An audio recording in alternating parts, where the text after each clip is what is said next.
যে কোনো পরিস্থিতিতে আল্লাহর উপর ভরসা রাখুন। আল্লাহ একদিন ঠিকই আপনাকে এত বেশি দেবে যে আপনি চিন্তাও করতে পারেন না, ঠিক আছে? তো যাই হোক, আসসালামু আলাইকুম, বিসমিল্লাহির রহমানির রাহিম। সবাই কেমন আছেন? আশা করি ভালো আছেন বন্ধুরা, কারণ আপনারা ভালো থাকলে আমিও ভালো থাকি।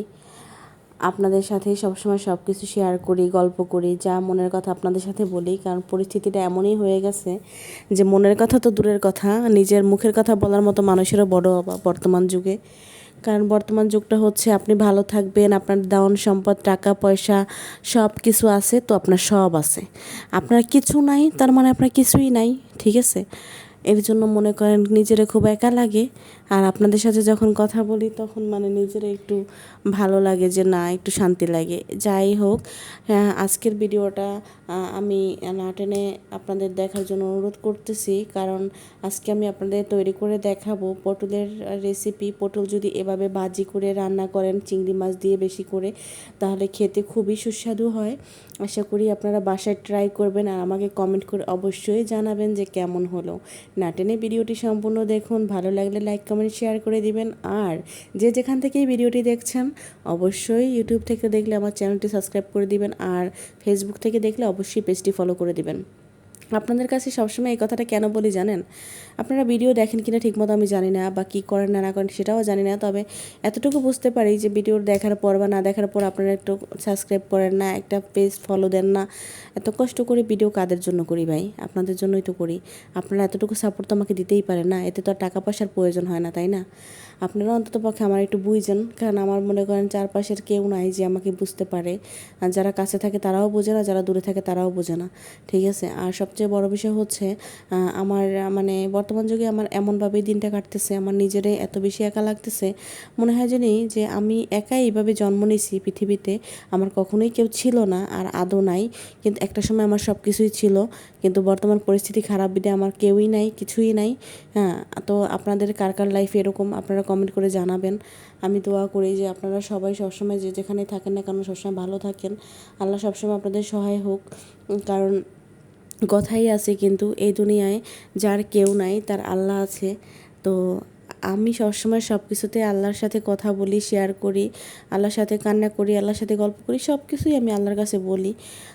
তো আপনারা কে কে এরকম করেন আমার মতো কমেন্ট করে জানাবেন। আর যখন আপনাদের খুব বেশি মন খারাপ হবে তখন আপনারা সোজা নামাজ একটা যায় নামাজ নিয়ে নামাজে দাঁড়িয়ে যাবেন।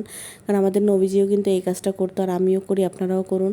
দেখবেন একটু হলেও মনে শান্তি পাবেন। কারণ আপনি দেখবেন আপনি যখন খুব কষ্টে থাকবেন তখন আপনার খুব অস্থিরতা কাজ করবে, আর তখন একমাত্র আপনি নামাজে পড়াতেই মানে শান্তি পাবেন। যতটা নামাজ পড়াতে শান্তি পাবেন ততটা আর কোনো কিছুতেই পাবেন না। কারণ ওই সময়টা আপনার মনে হবে যে আল্লাহ ছাড়া আপনারা কেউ নাই যে বুঝতে পারবে, আল্লাহ ছাড়া কেউ নাই যে আপনার ভিতরের কষ্টটা জানে, আল্লাহ ছাড়া কেউ নাই যে আপনার ভিতরের কষ্টের গভীরতা বোঝে, আর আল্লাহ ছাড়া কেউ নাই যে আপনার চাইলে এই কষ্টটা দূর করে দিতে পারে।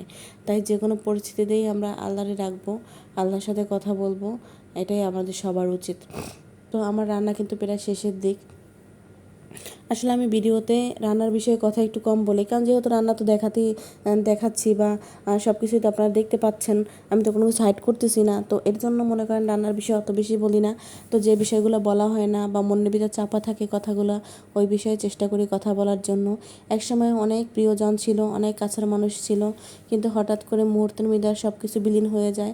কারণ মৃত্যু যেরকম মনে করেন যে কোনো সময় আসতে পারে, তো মানুষও ওইরকম যে কোনো সময় পরিবর্তন হতে পারে। তো আপনি কখনও কারো কাছ থেকে অনেক বেশি এক্সপেক্ট করবেন না, তাহলে আপনি সবসময় দেখবেন যে যেটা চাইছিলেন বা যেটা আশা করছিলেন সেটা কখনোই হচ্ছে না। আপনার সাথে মাঝে মাঝে এমনও কিছু ঘটনা ঘটবে যেটা আপনার কল্পনার বাইরে ছিল, তারপরেও হবে, আর সেটাই আপনাকে মেনে নিতে হবে। কারণ আপনার করার মতো কোনো কিছুই থাকবে না। সবসময় সব কিছু চুপ করে মুখ বুজে মেনে নিতে হবে। কারণ আপনি একটা জিনিস সবসময় মাথায় রাখবেন, একসময় আপনার দিন আসবে, তখন আপনার হয়তো আর কষ্ট করে বলাও লাগবে না, তারা নিজেরাই রিয়ালাইজ করবে যে সেটা ঠিক করে নেয় তারা যে কাজগুলো করতেছে। তো এর জন্য অপেক্ষা করেন, শুধু সময়ের কথা বলে দিবে, আপনার কিছু বলতে হবে না। আর যে যেখান থেকে আমার ভিডিওটি দেখছেন সবাই একটু কমেন্ট করে আমার জন্য দোয়া করবেন আল্লাহর কাছে, যে আল্লাহ জানি খুব তাড়াতাড়ি আমারও আমার মেয়ের জন্য ভালো কিছু করে।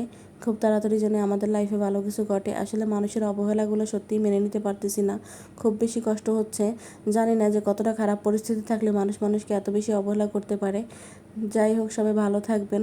বেশি কথা বললাম না, টুকটাক কথা বলি তাতেই অনেক কিছু হয়ে যায়, বেশি কথা বললে না জানি কি হয়ে যাবে। সবাই ভালো থাকুন, আল্লাহ হাফেজ। আমাদের জন্য দোয়া করবেন, আপনাদের জন্য অনেক বেশি দোয়া রইল। আর আমার সবসময় আমার পেজটিতে ফলো দিয়ে রাখবেন। আর